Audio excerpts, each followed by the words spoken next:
प्रतिदिन के जीवन का में स्वागत है। क्या आपने खुद को ये कहते हुए सुना कि वो मुझे क्रोधित कर देता है या मैं बहुत ही परेशान हूं?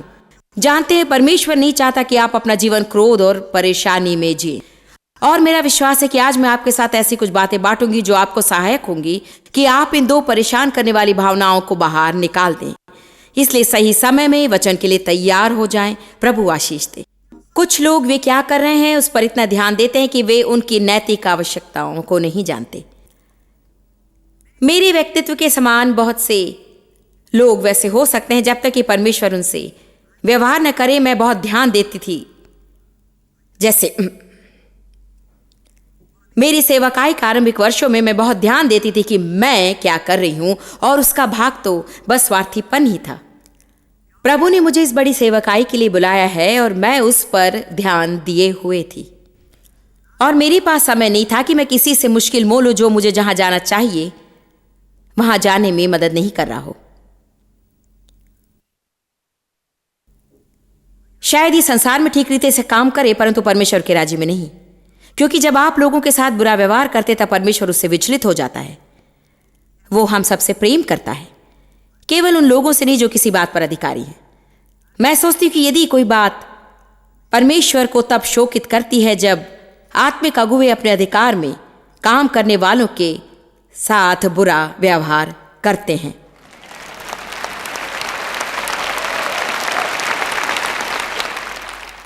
परमेश्वर ने मुझे अगुवेपन के लिए अभिषिक्त किया है, परंतु मैं निश्चय ही किसी और से उत्तम नहीं हूं।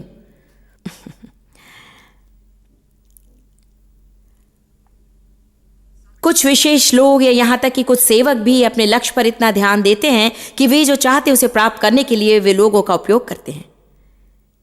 कुछ स्त्री या पुरुष सफलता प्राप्त करने में इतने व्यस्त होते कि अपने घर में अपने परिवार को भूल जाते जो ध्यान प्राप्त करने के लिए रो रहे हैं। यशायाह 58 में वो कहता है, अपनी मांस और लहू की आवश्यकताओं को ना भूलें। जब हम व्यस्त होते कि हम हमारी बुलाहट और हमारे सपने की ओर ही ध्यान देते हैं कि हमारा ये नया व्यापार करना पड़ता है, या चाहे वो कुछ भी हो, हमारा भविष्य, हमारा गीत गाने का भविष्य, हमारा ये, हमारा वो, हमारा कुछ और। हमें ये जानना है कि हम कैसे ध्यान दें कि शैतान हमारे पास आने वाली हर बात के कारण हमें दूर ना कर दे, परंतु हमें साथ में जैसे हमारे आसपास के लोग पुकारते हैं तब हमें उनकी आवश्यकताओं को सुनना है। क्योंकि हम इतने केंद्रित हो जाते हैं कि हम हमारा वैवाहिक जीवन या हमारा परिवार नाश कर सकते हैं। इसीलिए यह महत्वपूर्ण है कि हम इस बात को देख लें कि यीशु जानता था कि कब रुकना है और कब अनदेखा करना है। हम इस यात्रा में जा रहे हैं, उसके प्रति हमें सचेत होना है। कुछ व्यक्ति इतना अधिक ध्यान देते हैं, जब कोई कभी उनके बीच में बोलता है या लोग तेजी से नहीं चलते या गलती करते हैं तो वे क्रोधित हो जाते हैं। कई लोग कभी भी योजना के अनुसार काम नहीं कर सकते हैं। वे अपने जीवन में कुछ भी प्राप्त नहीं कर सकते हैं, क्योंकि जैसे हम जानते हैं कि शैतान ध्यान भटकाने में बहुत ही माहिर है। जब कभी आपने प्रार्थना करने की कोशिश की तब क्या आपका ध्यान भटकता है? परमेश्वर की उपस्थिति में 5 मिनट शांत बैठने की कोशिश करें और देखें क्या होता है। आपको खारिश होगी, आपको बाथरूम में जाना होगा। यदि मैं परमेश्वर की उपस्थिति में शांत रहने की कोशिश कर रही हूं तो मुझे बाथरूम में 10 मिनट में 3 बार जाना पड़ सकता है।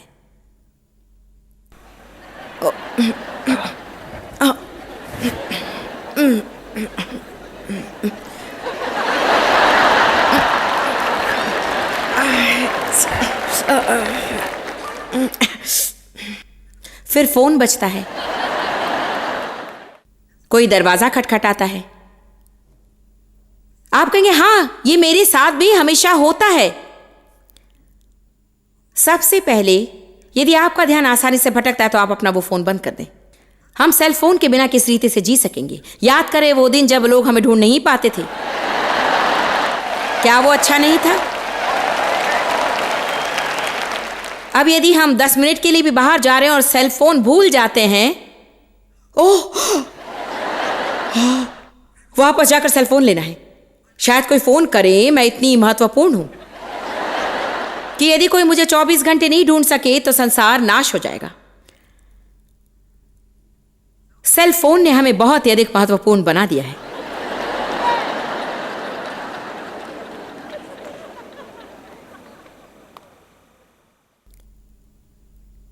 शैतान को हमारा ध्यान भटकाना पसंद है। इब्रानियों 12:1-2 कहता है, अपना ध्यान भटकने या कहीं फंसने न दें। अपनी समस्याओं की ओर देखकर क्या करना चाहिए इसका अनुमान न लगाएं। अपना ध्यान यीशु पर लगाए रखें जो आपके विश्वास का करता और सिद्ध करता है। आज इस प्रकार की बीमारी है जिसे लोग अटेंशन डेफिशिट डिसऑर्डर कहते हैं। मेरे 2 बच्चे जिन्हें अपने जीवन में से जाते हुए कुछ अलग समस्याएं रही हैं, और मेरी बेटी के कुछ बच्चे जिन्हें अपनी कुछ समस्याएं हैं, वो दूसरों से कुछ अधिक ज्यादा ही हैं। यदि ये आपकी समस्या है या कोई टीवी पर देख रहा है, मेरा प्रोत्साहन है कि आप हिम्मत ना हारें और ये न सोचें कि आप ध्यान नहीं दे सकते हैं क्योंकि आपको ADD है इसलिए आप ध्यान नहीं लगा सकते हैं। हमें चंगाई के लिए परमेश्वर पर भरोसा रखना है और जितनी मदद आपको चाहिए आप उससे ले लें। उनकी पोषक मदद उपलब्ध है, मेडिकल सहायता उपलब्ध है, परंतु शैतान ये देखना पसंद करता है कि आप अपने जीवन में ध्यान न दें और विश्वास करें कि आप ध्यान नहीं दे सकते, क्योंकि यदि आप ध्यान न दें तो आप कुछ भी प्राप्त नहीं कर सकते और आप परेशान हो जाएंगे, क्योंकि दिन के अंत में आप देखेंगे कि आपने 50 काम शुरू किए हैं परंतु खत्म ना कर सके, ऐसे काम पूरी जगह फैले हैं। इससे हमें अधिक और कुछ परेशान नहीं करता जितना हम सोने के समय परेशान होते हैं और हम थक जाते हैं पूरी तरह, और हम एक भी काम नहीं बता सकते हैं जो हमने पूर्ण किया।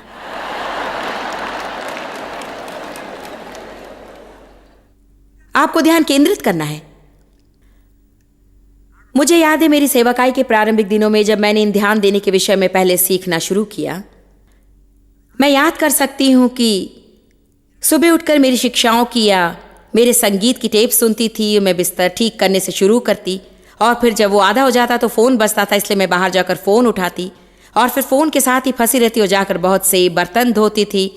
फिर मुझे याद आता कि मुझे भोजन के लिए फ्रीज़र से कुछ मटन निकाला, इसलिए मैं डिशवॉशर खुला छोड़ देती और नीचे जाती कि कुछ मटन ले आऊँ। परंतु जब मैं वहाँ पर होती तो मैं लॉन्ड्री के कपड़े देती, इसलिए मैं कपड़े धोना शुरू करती, मटन के विषय भूल जाती। फिर मुझे याद आता कि पोस्ट ऑफिस जाना है, इसलिए मैं कार बाहर निकालने जाती, तब फ़ोन फिर से बजता है और मैं फ़ोन की ओर वापस जाती हूँ।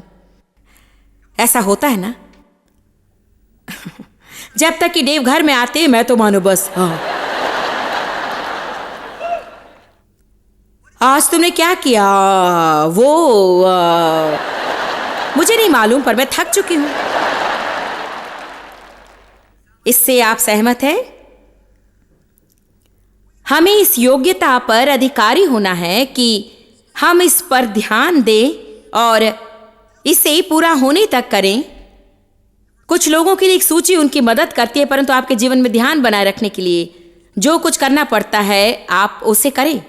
आपका ध्यान भटकाने के लिए शैतान हर संभव कोशिश करेगा। देखिए मरकुस 4।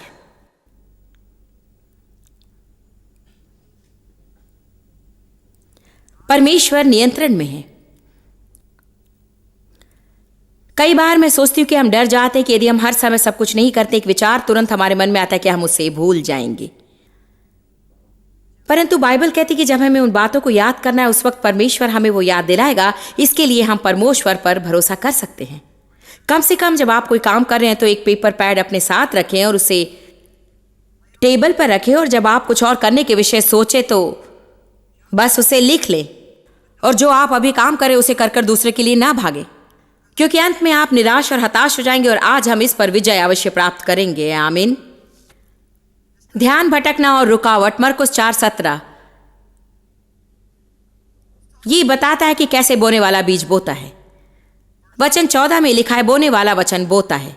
जो मार्ग के किनारे के जहां वचन बोया जाता है, ये वे है कि जब उन्होंने सुना तो शैतान तुरंत आकर वचन को जो उनमें बोया गया था उठा ले जाता है। मेरा विश्वास है कि वो ये ध्यान भटकाने के द्वारा करता है।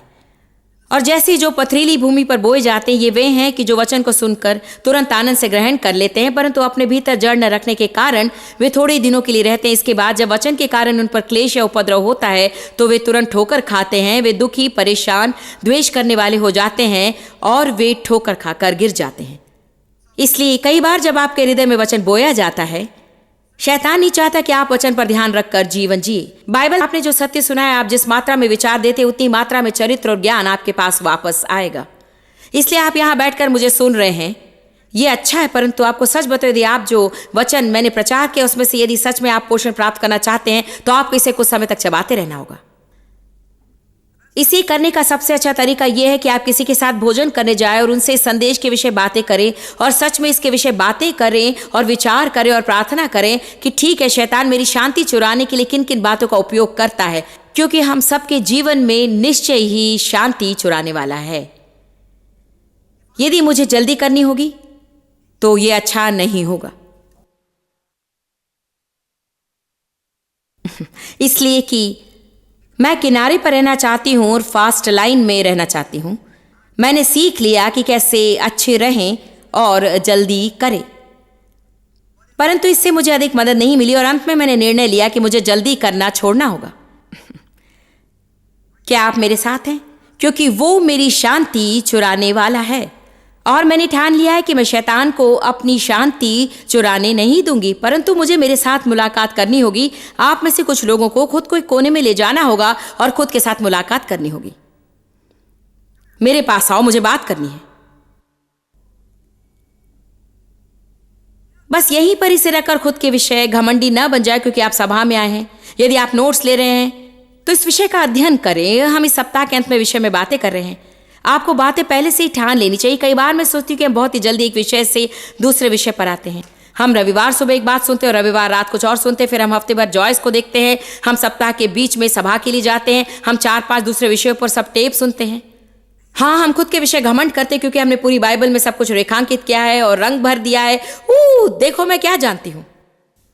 नहीं, कुछ जानने का एक ही मार्ग है, वो है कि जो कुछ हमने सुना उसे हम करें। हमें केवल उसे सुनना नहीं, परंतु हमें उसे करना है। ये संदेश आपके जीवन में काम नहीं कर सकता था यदि आपने अब से कुछ महीनों तक ये नहीं कहा होता, इस संदेश को सुनने से पहले मैं जितनी शांति में थी उससे भी अधिक मैं अब अपने प्रतिदिन के जीवन में शांति में हूं। मैं आपका और अपना समय बर्बाद करना नहीं चाहती। मैं आपके आभारी हूं कि आप आए, क्योंकि यदि अच्छी भीड़ आए तो उसे प्रचारक अच्छा महसूस करता है और मुझे उसके विषय अच्छा लगता है, परंतु मुझे उससे अधिक बाद में सुनना अच्छा लगता है कि हाँ, मुझे और अधिक शांति प्राप्त हुई। मुझे वो मिल गया। परमेश्वर नियंत्रण में है। मुझे जहाँ होना चाहिए था शायद मैं वहाँ नहीं हूँ, परंतु प्रभु का धन्यवाद हो, मैं जहाँ थी मैं वहाँ नहीं। जब आप वो कॉन्फ्रेंस करने आई थी उसने मेरा जीवन बदल दिया। परंतु मैं आपको सच बता रही हूँ, यदि आप इसे अब अगले स्तर तक न ले जाएं तो वो नहीं होगा। आप यहां से जाएं और किसी के साथ भोजन करने जाएं और अपनी बदबूदार समस्या के विषय बात करें तो कुछ नहीं होगा। जब आई थी तब वो आपके पास थी। जब आप भोजन खत्म करेंगे तब भी वो आपके पास होगी।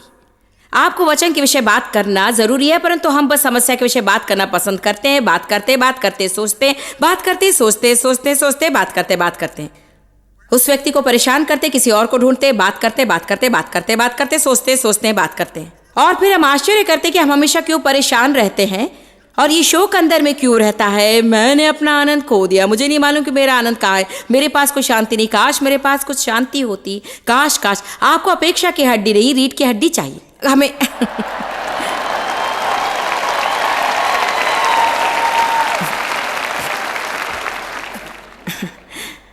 कई वर्षों तक मैं डेव की ओर देखकर कहती, काश मेरे पास आपके समान व्यक्तित्व होता।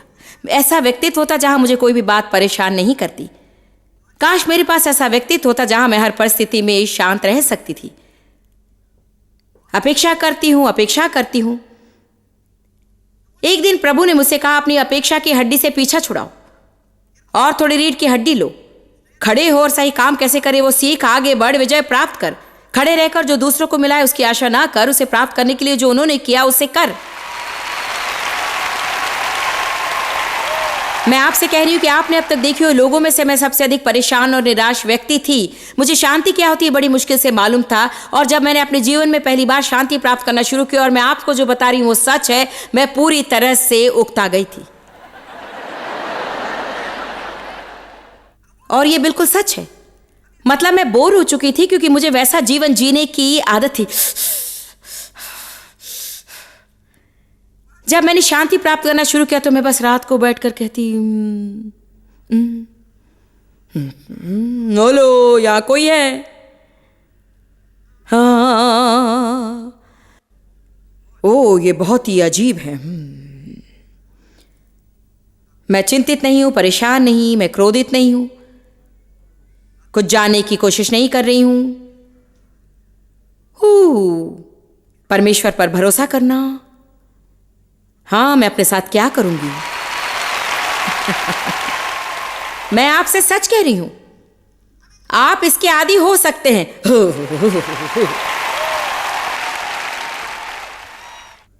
आप शायद आदी हो सकते हैं कि आप तेज लाइन में जीवन जिए और जल्दबाजी में जीवन हमेशा बिताएं। इसके साथ एक निश्चित मात्रा में एड्रेनलिन जाता है, ये मानो बस। हमेशा वो मन में चलते रहता है। आप रात में बिस्तर पर लेटते हैं और आप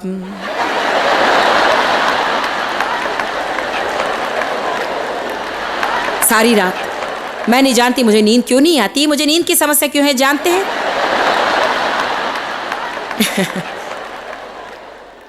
मुझे नींद की समस्या है और अंत में मैंने ये जान लिया कि वो क्या था। मैं सोने के समय तक काम किया करती थी। मैं फोन पर बात करती थी या मेरे घर में रात सोने के समय तक काम किया करती थी और फिर मैं वहां लेटती थी या सो जाती और फिर जाग जाती। जानते हैं अब मैं क्या कर रही हूं? मेरी कुछ नियम अच्छे हैं। मैं काम रात के 6 या 7 बजे के बाद बिल्कुल नहीं करती। जानते मैं रात को क्या करती हूं? Chair therapy. मैं करती हूं। मेरे पास सफेद कुर्सी है। मैंने कहा मैं अपनी चेयर थेरेपी लेती हूं। आज रात कहीं नहीं जाऊंगी, मुझे मेरी चेयर थेरेपी चाहिए। जो मुझे जानता है वो आपको बता सकेगा। मैंने ये पाया कि यदि ये मेरे पास नहीं है तो मैं उसे नहीं कर सकती हूँ। मुझे वो मेरे जीवन में वो शांत समय अवश्य चाहिए। मुझ में सारी बात स्थिर हो, इसके लिए मुझे वो समय चाहिए। मुझे अच्छी नींद लेनी है। यदि मैं अच्छी नींद ना लूँ तो मैं आलस्य महसूस करती हूँ और मैं इसे सह नहीं सकूंगी। आप जानते कि मैंने क्या प्राप्त किया है? यदि मैं सही नींद ना लूँ तो मैं थक जाती हूँ। जानते हैं जिस क्षण आप थक जाते तब क्या होता है? शैतान भीतर आ जाता है। क्योंकि जब आप थक जाते हैं, ये तो शैतान के लिए बहुत आसान है, वो कुछ बातें उभार दे जो आपके और किसी और के बीच में हो। तुम नहीं सो सकती हो क्योंकि मैं तुम्हारे अंधारा, क्योंकि अब मैं अपना काम नहीं कर पा रही हूं तो बेहतर है कि संसार में सब लोग मुझे सारा दिन अकेला छोड़ दें। ये गलत भावना है। आप कभी उन दिनों का अनुभव करते कि बेहतर होगा अगर मुझे बस थोड़ी सी जगह मिल जाए? जानते ही कभी नहीं होता है ना? ओ नहीं, ये कभी नहीं होता। मुझे याद है कई वर्षों पहले मैं एक सुबह उठी और मैंने सोचा, हाँ प्रभु, मैं महसूस करूं कि एक कोशिका उठ गई और एक बिस्तर पर पड़ी है। मैं महसूस कर रही थी कि मैं 150 की हूं, सब दर्द दे रहा है। मैं बस मानो मुझे बस कुछ कॉफी चाहिए और मैं नहीं चाहती कि कोई मुझे परेशान करे।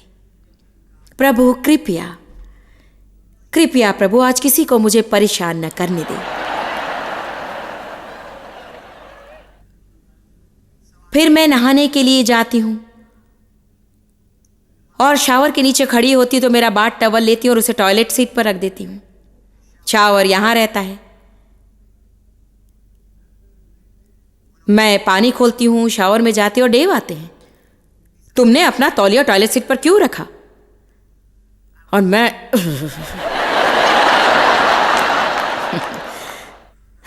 सच में मैंने सोचा प्रभु आज नहीं,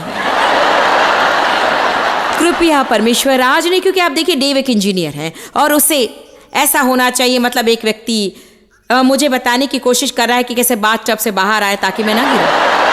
और मैं बढ़ा चढ़ाकर आपसे नहीं कह रही हूं। और मैं उसे सह नहीं सकती थी क्योंकि मुझे पसंद नहीं कि कोई मुझसे कहे कि क्या करना है। मुझे बाथटब से बाहर आना आता है, धन्यवाद। मैं इसे सारा जीवन करते आई हूं।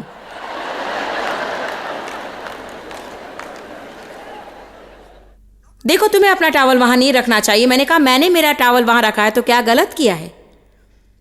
तो उन्होंने कहा यहां तुम नहा रही हो और टॉवल वहां है और जब तुम नहाकर बाहर निकलोगी, उनके सिवाय ये कौन सोच सकता था?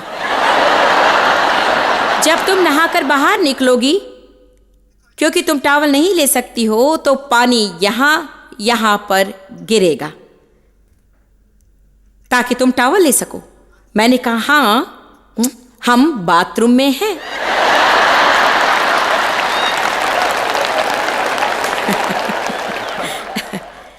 मैंने बस सोचा प्रभु कृपया आज नहीं। निश्चय ही हमने टॉवल के विषय वाद विवाद किया है। हाँ, जब मैंने आपसे कहा था तभी आपने टॉवल रैक पर रख दिया था, तो मैंने इसे यहाँ रख दिया होता। वाह वाह वाह वाह वाह वाह।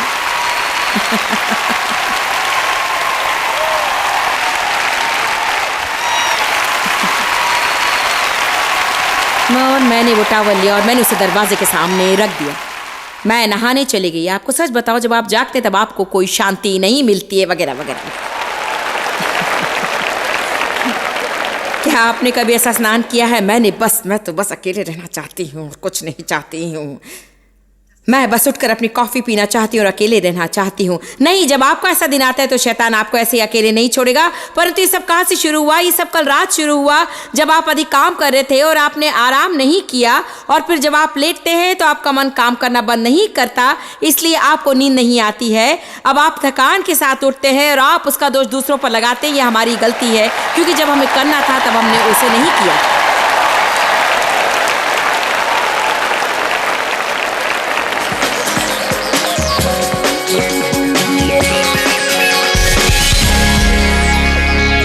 मैंने अपने जीवन में खोज निकाला कि यदि मैं शांतिपूर्ण रहूं तो मैं शांतिपूर्ण एक उद्देश्य के साथ रहूंगी। हमें सच में एक निर्णय लेना है कि हम खुद को परेशान ना करें और सच में विश्वास करें कि परमेश्वर नियंत्रण में है। यूहन्ना 14:27 में यीशु ने कहा, मैं शांति तुम्हें दिए जाता हूँ, तुम्हें अपनी शांति दिए जाता हूँ और तुम में रहता हूँ। जैसे संसार देता है वैसे मैं तुम्हें नहीं देता। तुम्हारा मन व्याकुल ना हो और तुम भयभीत ना हो। अपने आप को भयभीत और परेशान ना होने दे और अपने आप को डरने ना दे और दहशत और कायरता और अस्थिरता में न आने दे। यदि हम सच में इसकी ओर ध्यान दें, यह हमें एक जिम्मेदारी देता है और हमें ये बताता है कि हमें संयम का अभ्यास करना है और हमें एक निर्णय लेना है कि मैं अपना जीवन निराश और परेशान और क्रोधित होकर नहीं बिताऊंगा। पवित्र आत्मा की सामर्थ आप में वास करती है कि आपको एक शांतिपूर्ण जीवन जीने के योग्य बनाए, परंतु आप एक उद्देश्य के साथ शांतिपूर्ण होंगे। जीवन में पहले से भी अधिक शांति पाने की शुरुआत करें। मैं वापस आकर आपको बताऊंगी कि आप कैसे प्रतिदिन के जीवन का सही आरंभ कर सकते हैं।